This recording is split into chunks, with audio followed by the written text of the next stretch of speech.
මන්ට වරෙන් ගෑණියේ මේ පාර මගුලක් පුලන්න තියාගත්තා.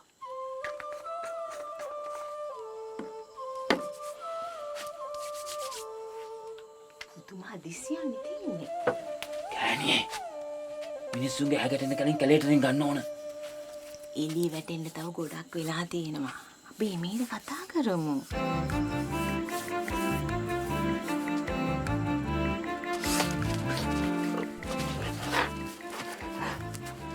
කැලේ අධිරාජයන්ට මට කිව්වන් පස්සේ උලන්නේ මගේ හස්ති රාජයාට එහෙම නෑ. ඕන වෙලාවක කෙනෙක් ඉන්නවා ළඟ.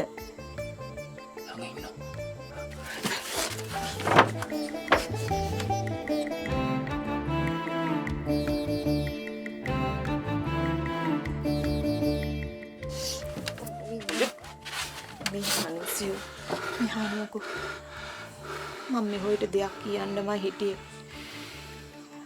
අර සුදු මාත්‍යාගේ යෝජනාවට අපි කැමති වෙමුද? ඔය වනජීවිය ආවට පස්සේ තමයි මේ කරදර හැම දෙයක්ම. සුදු මාත්‍යා කිව්වා වගේ ඌ අනේ මලත් ඔයි මම මේ ඉඳලා තමුසේ ගහවට ආවේ. මේ අපිට මේ හැම කරදරයකින්ම ගැලවෙන්න තියෙන එකම මාර්ගය ඕක තමයි. නැත්තම් ඉතින් ඔය මුදලාලිලා සුදු මහත්තයලා හොයකි පස්සෙන් පන්නන එක නවත්තන්නේ. අපිට කියලා ජීවිතයක් ඕනේ.